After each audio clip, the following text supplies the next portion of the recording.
बिहार के पूर्णिया में शनिवार यानी 10 जनवरी की रात लगभग 9 बजे का वक्त था। एक लड़की अपने घर की ओर सड़क से ही जा रही थी। दरअसल ये लड़की पैदल जा रही थी। ठंड की रात थी और तभी कुछ लोग उनका रास्ता रोकने की कोशिश करते हैं। लड़की प्रोटेस्ट करती है, मना करती है कि मेरा रास्ता छोड़ो, मुझे आगे बढ़ने दो। इस पर वो कार सवार जो है अपनी गाड़ी आगे लाकर रोक देते हैं और इसी दरमियान उस लड़की को सड़क से उठाकर जबरन उसे गाड़ी में ठूस लेते हैं। लड़की शोर मचाने लगती है जैसे ही उसे किडनैप किया जाता है, लेकिन ये लड़के उस लड़की की चीख कोई सुन ना सके इसके पहले ही उसका मुंह अपने हाथ से दबा देते हैं ताकि उसकी चीख पुकार जो है वह बाहर ना जा सके। अब लड़की अपना हाथ पैर मारने लगती है, लेकिन उस कार में आपको बता दें कि 6 लोग थे जो लड़की का हाथ पैर मुंह सब दबाने लगते हैं, जिसके बाद आखिरकार वो 6 लोग लड़की पर हावी हो जाते हैं और उसे ले जाते हैं 25 किलोमीटर दूर। आपको बता दें कि लड़की नेवल लाल चौक से अपने घर की ओर बढ़ रही थी, तभी उसे बीच रास्ते में रोका गया था और उसे पकड़कर किडनैप किया गया और बकायदा लेके जाया गया एक जगह पर, बरियार चौक बताया जा रहा है, और वहां पर इनकी गाड़ी जाती है। 25 किलोमीटर दूर है जहां से इन्होंने किडनैप किया था और इसके बाद जया ट्रेडर्स नाम का एक वहां पर उनका शॉप था। इसी दुकान में अंदर घुसते हैं और एक कमरा इनका होता है। उस कमरे में ले जाकर लड़की के साथ ये 6 लोग कुछ ऐसा करते हैं, जिसके बाद वो भयावह बीती लड़की यानी डायल 112 सुनाती है और फौरन पुलिस जब पहुंचती है तो घर के बाहर ताला लगा था और जब पुलिस वो ताला लोहे की रॉड से तोड़कर अंदर दाखिल होती है तो देखती है इतना भयावह मंजर कि खून से सनी लथपथ वो लड़की जमीन पर पड़ी हुई थी। अगल बगल खून पसरा हुआ था और उसके बगल में ही जुनैद नाम का एक शख्स सो रहा था। आखिर क्या था पूरा मामला, आइए आपको इस वीडियो में सिलसिलेवार तरीके से बताते हैं। स्वागत है आपका, आप देख रहे हैं क्राइम तक, मैं हूं अश्विनी सिंह। आपको हमने कहानी का एक पार्ट बताया जिसमें आपने सुना कि कैसे लड़की को किडनैप किया जाता है नेवल लाल चौक से। इसके बाद उसे 25 किलोमीटर दूर ले जाकर बरियार चौक के एक ट्रेडर्स जो जया ट्रेडर्स है वहां के एक कमरे में कैद किया जाता है। अब लड़की को ये 6 लोग क्योंकि कार में जो मौजूद थे सभी उस कमरे में दाखिल होते हैं। अब लड़की को शराब पिलाया जाता है क्योंकि इनकी मंशा गलत थी, इनका इरादा गलत था, जिसके बाद उस लड़की के साथ उस कमरे में जो होने वाला था वो आप सोच नहीं सकते। पहली बात, उसे जबरन दारू पिलाया जाता है। वो लड़की मना करती है, उसे नहीं पीना था, लेकिन ये सभी उसे जबरन उसे पकड़कर ड्रिंक कराते हैं और इसके बाद नशे में जब वो हो जाती है तो उसे कहते हैं कि तुम डांस परफॉर्म करो। वो इसलिए क्योंकि आपको बता दें कि ये लड़की जो है वो एक ऑर्केस्ट्रा डांसर थी। वो डांस करके अपने घर का रोजी रोटी कमाती थी, उसी से पेट पालती थी और इन लोगों को पता था, जिसकी वजह से ये लोग जैसे उसे सड़क पर देखते हैं जबरन उसे घसीटते हैं और ले आकर उस कमरे में छोड़ देते हैं जहाँ पर नशा कराते हैं, डांस करवाने के लिए मजबूर करते हैं और इसके बाद एक एक कर सभी उसकी आबरू से, उसकी इज्जत से खेलते हैं। और लड़की का वहां पर आपको बता दें कि 6 लोगों ने गैंगरेप किया था।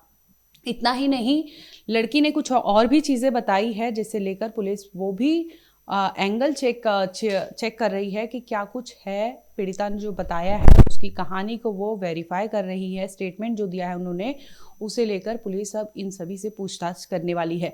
आपको बता दें कि हैरानी की बात यह है कि सभी ने उस लड़की का उस जया ट्रेडर्स के कमरे में गैंगरेप किया और इसके बाद 5 लोग तो फरार हो गए, लेकिन जया ट्रेडर्स जिसका था, आपको बता दें कि उसका नाम है मोहम्मद जुनैद।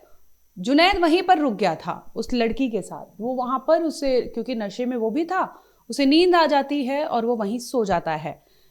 लड़की रात के 9 बजे किडनैप हुई थी और 9 बजे से लेकर यानी 3 घंटे 12 बजे तक इन लोगों ने लड़की के साथ गैंगरेप किया था, शराब पिलाई थी, उसके साथ बदतमीजी की थी, मारपीट की थी और इसके बाद 12 बजे लगभग ये सभी 5 लोग वहां से फरार हो जाते हैं और मोहम्मद जुनैद जो होता है वहीं पर उसे नींद आ जाती है, सो जाता है।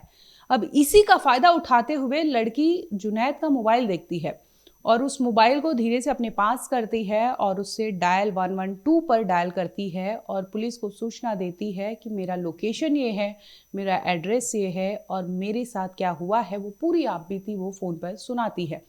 फौरन पुलिस जो है डगरुआ थाने कि पुलिस वहाँ पहुँचती है और जो लोकेशन दिया गया था वहाँ पर देखती है तो बाहर से ताला था। अब वो लोग रॉड ये सब लाकर ताला तोड़ते हैं और अंदर जब दाखिल होते हैं तो देखते हैं कि खून से सनी हुई वो लड़की वहाँ पर पड़ी थी, दूसरी ओर जुनैद वहाँ पर पड़ा था। जिसके बाद आरोपी जुनैद को पुलिस अरेस्ट कर लेती है और महिला जो थी उन्हें ले जाती है अस्पताल मेडिकल के लिए, जहां पर ट्रीटमेंट किया जाता है। इसी दरमियान आपको बता दें कि जब विक्टिम जो है उनसे पूछताछ की जा रही थी, पूछा जा रहा था, तो वो फफक कर रोने लगती है और पुलिस जो कांस्टेबल होती है उन्हें गले लगा लेती है। क्या बताइए, आपको पुलिस की कार्रवाई से आप खुश हैं? दिल्ली की पुलिस की कार्रवाई से खुश हैं? क्या उनको पहले से भी जानती थी उसको पहले से जानती थी आप क्या? अच्छा छोड़ क्योंकि उसकी स्थिति जो थी बहुत बेहद नाजुक है उनकी स्थिति। जिस तरह से ये 6 दरिंदे उस पर हावी हो गए थे, पूरी ताकत और नशे के हालत में इन्होंने उस लड़की की आबरू लूटी थी, जिसके बाद वो लड़की की हालत नाजुक हो जाती है और फ़ौरन उसे GMCH अस्पताल में एडमिट कराया जाता है, जहाँ पर उनका इलाज चल रहा है।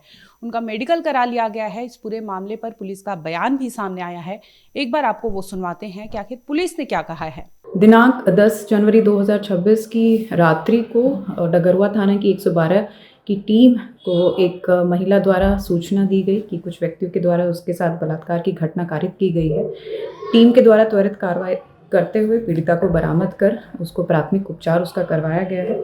पीड़िता का मेडिकल जांच करवाया जा रहा है, साथ ही उनका माननीय न्यायालय के समक्ष बयान भी दर्ज करवाया जाएगा। इसमें संलिप्त एक व्यक्ति की गिरफ्तारी सुनिश्चित की गई है जो डगरुआ थाना के ही रहने वाले हैं। साथ ही पीड़िता द्वारा 2 और नामजद अभियुक्तों का इसमें संलिप्तता बताई है। अभी तक के अनुसंधान और जो बयान है और जो अभियुक्त हैं उनसे पूछताछ के बाद इसमें अनैतिक दुर्व्यापार से संबंधित भी तथ्य सामने आए हैं, जिस पर टीम के द्वारा अनुसंधान किया जा रहा है और इसमें जो भी अभियुक्त अनैतिक दुर्व्यापार में संलिप्त हैं उनके विरुद्ध भी कार्रवाई की जाएगी। आपको बता दें कि पीड़िता की उम्र जो है 24 साल बताई जा रही है और वहीं एक आरोपी जो अरेस्ट हुआ है मोहम्मद जुनैद, उसकी उम्र जो है 35 साल है और अन्य जो लोग फरार चल रहे हैं उनमें से 2 लोगों का नाम पीड़िता ने बताया है कि कौन थे वो लोग और वो जानती थी, जिसका नाम पुलिस ने FIR में दर्ज किया है। और ये वारदात होती तो है 9 से लेकर 12 बजे के बीच में, यानी 2 घंटे के बीच में ये पूरी कहानी होती है। और जैसे ही ये कांड होता है फ़ौरन 12:15 बजे पुलिस को कॉल जाता है और पुलिस पहुंचती है और पता चलता है कि वहां पर क्या कुछ कांड हुआ है। फिलहाल आपको बता दें कि एक आरोपी को अरेस्ट किया गया है और जो विक्टिम हैं उनका मेडिकल कराया गया है। अब आगे उनका बयान भी दर्ज कराया जाएगा मजिस्ट्रेट के सामने, आखिर उनके साथ जो चीज़ें हुई है, जो आप बीती हुई है। और बता दें कि ये पहला ऐसा केस नहीं है। बिहार के पूर्णिया से ये जो कांड सामने आया है वो इतना भयावह मंजर है कि 6 लोगों ने इतने गंदगी से उस लड़की की आबरू लूटी, उन्हें सड़क से उठाया। तो ऐसे में लॉ एंड ऑर्डर जो है वो चैलेंजेबल हो जाता है कि सुरक्षा कहाँ पर है और लॉ एंड ऑर्डर कितना पुख्ता है। फिलहाल आपको बता दें कि इस केस में इतना ही है। आगे कुछ अपडेट होगा हम आप तक जरूर लाएंगे। देखते रहिए क्राइम तक।